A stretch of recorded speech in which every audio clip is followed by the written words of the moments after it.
दोस्तों, मनुष्य के जीवन में एक ऐसी शक्ति है जिसे दुनिया ने हमेशा गलत समझा है। कभी उसे पाप कहा गया, कभी उसे दबाने की शिक्षा दी गई, कभी उसे त्यागने की बात कही गई। लेकिन वही शक्ति अगर सही ढंग से समझ ली जाए तो वही ऊर्जा आपको बुद्ध बना सकती है। उस ऊर्जा का नाम है वासना। आज हम इसी रहस्य को समझेंगे। क्या वासना से मुक्त हुआ जा सकता है? क्या वासना का अंत संभव है? और अगर है तो कैसे?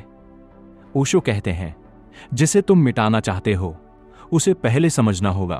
तो आइए आज हम वासना के रहस्य में गहराई से उतरते हैं। वासना क्या है?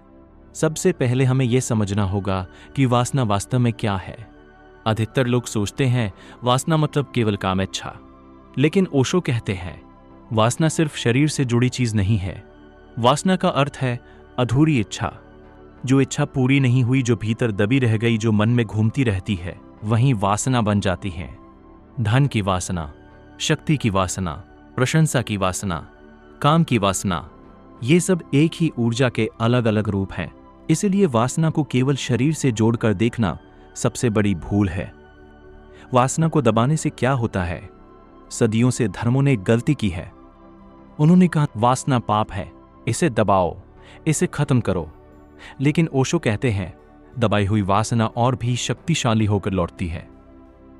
जब आप किसी इच्छा को दबाते हैं तो वो खत्म नहीं होती, वो अवचेतन में चली जाती है और वहां जाकर वह और भी खतरनाक बन जाती है। इसीलिए जितना ज्यादा समाज दमन करता है उतनी ही ज्यादा विकृतियां पैदा होती है। ओशो कहते हैं वासना से लड़ो मत, उसे समझो। वासना ऊर्जा है, यहां एक बहुत बड़ा रहस्य है। ओशो कहते हैं वासना दुश्मन नहीं है, वह सिर्फ ऊर्जा है। उसी ऊर्जा से बुद्ध का जन्म हुआ, उसी ऊर्जा से कबीर जागे, उसी ऊर्जा से मीरा का प्रेम पैदा हुआ। ऊर्जा वही है, बस दिशा बदल जाती है। अगर ऊर्जा नीचे की ओर जाती है तो वो वासना बनती है। अगर वही ऊर्जा ऊपर उठती है तो वो प्रेम और ध्यान बन जाती है। वासना और प्रेम का अंतर अधिकतर लोग वासना को ही प्रेम समझ लेते हैं, लेकिन ओशो कहते हैं वासना और प्रेम में आसमान जमीन का फर्क है। वासना कहती है मुझे चाहिए, प्रेम कहता है मैं देना चाहता हूं।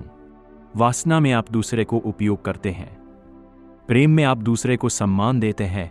वासना में दूसरा व्यक्ति साधन बन जाता है, प्रेम में दूसरा व्यक्ति ईश्वर का रूप बन जाता है। इसलिए जब वासना परिपक्व होती है तो वो प्रेम में बदल जाती है। वासना का अंत कैसे होता? अब सबसे महत्वपूर्ण प्रश्न, वासना खत्म कैसे होती है? ओशो कहते हैं वासना को खत्म करने की कोशिश मत करो, बस जागरूक हो जाओ। जागरूकता सबसे बड़ा परिवर्तन है। जब आप अपनी इच्छाओं को पूरी जागरूकता से देखते हैं तो धीरे धीरे उनकी शक्ति कम होने लगती है, क्योंकि वासना अंधेरे में जीती है। जागरूकता उसे प्रकाश में ले आती है और प्रकाश में अंधेरा टिक नहीं सकता। ध्यान ही समाधान है। ओशो कहते हैं वासना का अंत केवल ध्यान से हो सकता है। ध्यान क्या करता है? ध्यान आपको अपने मन का साक्षी बना देता है। जब आप साक्षी बनते हैं तो आप देखते हैं इच्छा उठी, इच्छा गई और आप उससे अलग हैं। धीरे धीरे आपको समझ आने लगता है मैं इच्छा नहीं हूं। और जिस दिन यह समझ आ जाती है उस दिन वासना की पकड़ टूटने लगती है। वासना से ऊर्जा का रूपांतरण ओशो कहते हैं वासना को मिटाने की जरूरत नहीं है, बस उसका रूपांतरण करना है, उसी ऊर्जा को ऊपर उठाना है। योग में इसे कहते हैं जब ऊर्जा मूलाधार से ऊपर उठती है तो वही वासना ध्यान बन जाती है, वही ऊर्जा करुणा बन जाती है, वही ऊर्जा प्रेम बन जाती है। वासना का सबसे बड़ा कारण ओशो कहते हैं वासना का सबसे बड़ा कारण है अकेलापन।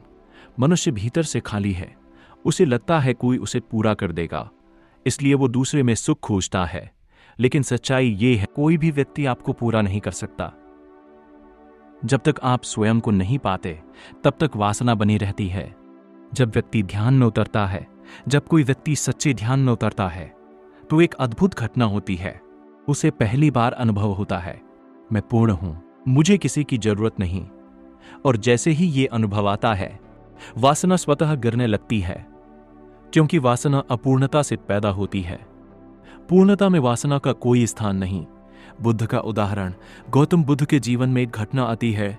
ज्ञान प्राप्ति के बाद एक सुंदर स्त्री उन्हें आकर्षित करने आई, लेकिन बुद्ध मुस्कुराए। उन्होंने कहा, तुम बहुत देर से आई हो।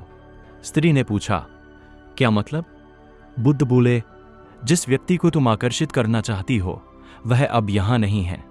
यही है वासना से मुक्ति। जब व्यक्ति जाग जाता है तो आकर्षण की जड़ ही खत्म हो जाती है। वासना का अंत नहीं, रूपांतरण ओशो कहते हैं। ध्यान रखो, वासना को नष्ट मत करो, उसे परिवर्तित करो। उसी ऊर्जा से कला पैदा हो सकती है, उसी ऊर्जा से संगीत पैदा हो सकता है, उसी ऊर्जा से ध्यान पैदा हो सकता है। ऊर्जा वहीं रहती है, बस उसका रूप बदल जाता है। अंतिम रहस्य और अंत में ओशो एक बहुत गहरी बात कहते हैं, जिस दिन तुम वासना को पूरी जागरूकता से जी लोगे उसी दिन वो समाप्त हो जाएगी, क्योंकि समझ हर बंधन को तोड़ देती है। और जब वासना समाप्त होती है तो जो बचता है वह है शुद्ध प्रेम, और प्रेम ही ईश्वर का द्वार है। तो दोस्तों, वासना दुश्मन नहीं है, वह सिर्फ एक अनजानी ऊर्जा है। उसे दबाने से वह जहर बन जाती है, लेकिन उसे समझने से वह अमृत बन जाती है। इसलिए वासना से मत लड़ो, बस जाग जाओ, क्योंकि जागरूकता ही मुक्ति है। और शायद यही कारण है कि ओशो कहते हैं, मनुष्य पापी नहीं है, वह केवल अचेत है। जिस दिन चेतना जागती है उसी दिन वासना समाप्त हो जाती है।